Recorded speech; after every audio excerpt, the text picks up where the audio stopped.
नमस्कार, मेरा नाम है आदित्य चौहान और आप देख रहे हैं इंडिया न्यूज़। कांग्रेस में अब कलह जो है वो उभर कर सामने आ गई है।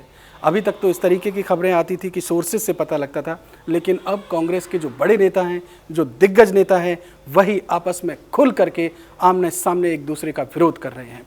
आज CWC यानी कांग्रेस वर्किंग कमेटी की बैठक थी और इस बैठक की शुरुआत में ही सोनिया गांधी, जो कि अध्यक्ष है पार्टी की, उन्होंने कहा कि मेरा विकल्प तलाश लीजिए, यानी कांग्रेस अध्यक्ष पद के लिए किसी की तलाश शुरू कर दीजिए। और इसके बाद ही जो पूर्व अध्यक्ष रहे हैं राहुल गांधी, उन्होंने एक बड़ा बयान दे करके एक तरीके से खलबली मचा दी। उन्होंने कहा कि अब से करीब 15 दिन पहले जो चिट्ठी लिखी गई थी, 23 जो कांग्रेस के बड़े नेता हैं जिन्होंने सोनिया गांधी को चिट्ठी लिखी थी, उसकी टाइमिंग पर एक बड़ा सवाल खड़े करते हुए उन्होंने कहा कि ये बीजेपी की मिलीभगत की वजह से ये चिट्ठी लिखी गई। बस इसी को लेकर के बवाल खड़ा हो गया और कांग्रेस की कलह सामने आ गई। ये चिट्ठी क्या थी, क्यों लिखी गई थी, कब लिखी गई थी, किन लोगों ने लिखी थी और राहुल गांधी ने उसकी टाइमिंग को लेकर के सवाल क्यों खड़ा किया, इसको ज़रा डिटेल में समझिए तो आपको पूरी बात एकदम आसान शब्दों में समझ में आ जाएगी। असल में अब से 15 दिन पहले कांग्रेस के 23 बड़े लीडरान ने एक चिट्ठी सोनिया गांधी को लिखी। इन 23 बड़े नेताओं में कई बड़े नाम शामिल हैं, जैसे मनीष तिवारी, जैसे गुलाम नबी आज़ाद, आनंद शर्मा, शशि थरूर, कपिल सिब्बल, ऐसे 23 नेता लोग शामिल थे। उन्होंने एक चिट्ठी लिखी सोनिया गांधी को। उस समय सोनिया गांधी हॉस्पिटलाइज थी।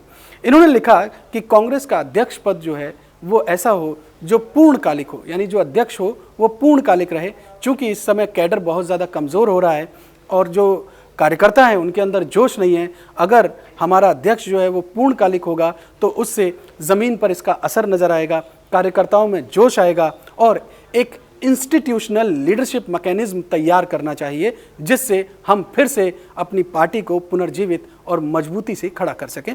इस तरीके की एक चिट्ठी अब से 15 दिन पहले सोनिया गांधी को इन 23 नेताओं ने लिखी। बस उसी चिट्ठी को लेकर के राहुल गांधी ने एक बड़ा सवाल खड़ा कर दिया। उन्होंने कहा कि जिस समय सोनिया गांधी हॉस्पिटलाइज थी, आखिर उस समय ये चिट्ठी क्यों लिखी गई, और उन्होंने आरोप लगा दिया कि ये बीजेपी की मिलीभगत की वजह से ये चिट्ठी लिखी गई।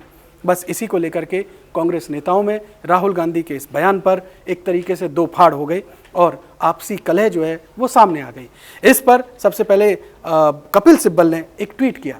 कपिल सिब्बल ने लिखा कि पिछले 30 सालों से कांग्रेस के लिए हम काम कर रहे हैं।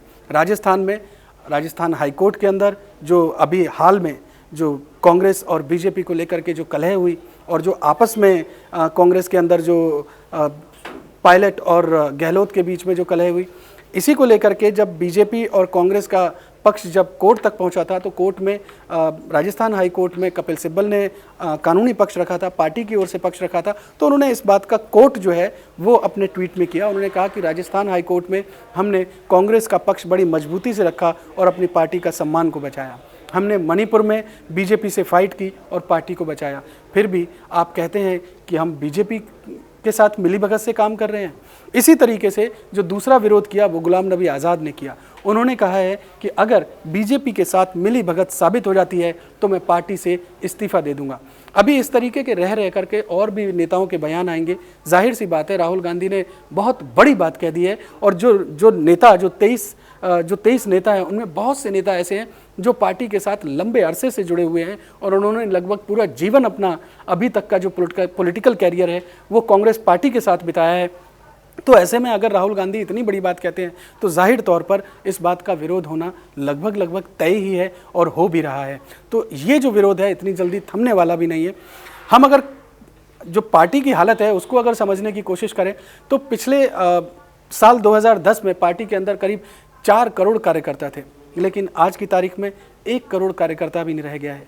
साल 2014 में जब लोकसभा का इलेक्शन हुआ उस समय कांग्रेस पार्टी की कमान, उस समय अध्यक्ष थी सोनिया गांधी, पार्टी ने 44 सीटें जीती, लेकिन इसके बाद ही जो पार्टी की जो कमान है वो राहुल गांधी को दे दी गई। 2019 का जो लोकसभा इलेक्शन लड़ा गया वो राहुल गांधी अध्यक्ष थे उस समय, पार्टी ने 52 सीट्स जीती। ये भी एक बहुत ख़राब परफॉर्मेंस थी कांग्रेस की। इसके बाद फिर नेतृत्व पे सवाल उठे और राहुल गांधी ने अपना अध्यक्ष पद छोड़ दिया और पिछले अगस्त में पिछली साल ही इस अध्यक्ष पद को सोनिया गांधी ने संभाला था। और इसके बाद से ही लगातार सवाल उठ रहे हैं अध्यक्ष पद को लेकर के कि अब अध्यक्ष पद पर कोई ऐसा शख्स, कांग्रेस पार्टी का कोई ऐसा नेता होना चाहिए जो गांधी परिवार से बाहर का हो। चूंकि विपक्षी भी लगातार कांग्रेस के ऊपर परिवारवाद के आरोप लगाते हैं और कांग्रेस इस बात पर बहुत ज़्यादा खुद को एक तरीके से काफ़ी पीछे खड़ी पाती है अपने आप को, और इस बात का कोई बहुत पुख्ता तौर पर वो जवाब भी नहीं दे पाते हैं। तो इसी वजह से ये घमासान अभी चल रहा है। CWC की बैठक भी चल रही है, लेकिन ये तय होता कि कौन नया अध्यक्ष होगा, वो कांग्रेस कोई गांधी फैमिली से बाहर का होगा या फिर से गांधी फैमिली में ही किसी का नाम आगे बढ़ाया जाएगा। क्योंकि कांग्रेस में बहुत सारे नेता ऐसे हैं जो ये चाहते हैं, वो लगातार ये कह रहे हैं कि राहुल गांधी को लेकर के आओ। एक धड़ा ऐसा है जो चाहता है कि गांधी परिवार से बाहर का कोई नेता हो जो अध्यक्ष पद को संभाले। तो इस बात को लेकर के भी आपसी खींचतान है, एक तरीके की कलह है, और इस बात का अभी फैसला हुआ नहीं कि अगला अध्यक्ष पद कौन होगा, किस पर मंथन होना चाहिए। राहुल गांधी ने जो बयान दे दिया उससे एक अलग तरह का विरोध कांग्रेस में खड़ा हो गया, आपसी विरोध खड़ा हो गया, आपसी खींचतान शुरू हो गई, एक तरह की दो फाड़ या कह लीजिए कि कलह शुरू हो गई। और ये कलह जाकर के कहाँ थमेगी, इससे कितना नुकसान होगा, ये तो आगे आने वाले समय में पता लगेगा। लेकिन इस मुद्दे से जुड़े और जो भी अपडेट होंगे हम आपको यूं ही पूरे विश्लेषण के साथ समझाते रहेंगे। आपको ये वीडियो कैसा लगा आप कमेंट कीजिए, इस वीडियो को शेयर कीजिए और हमारे चैनल को सब्सक्राइब कीजिए। बहुत शुक्रिया।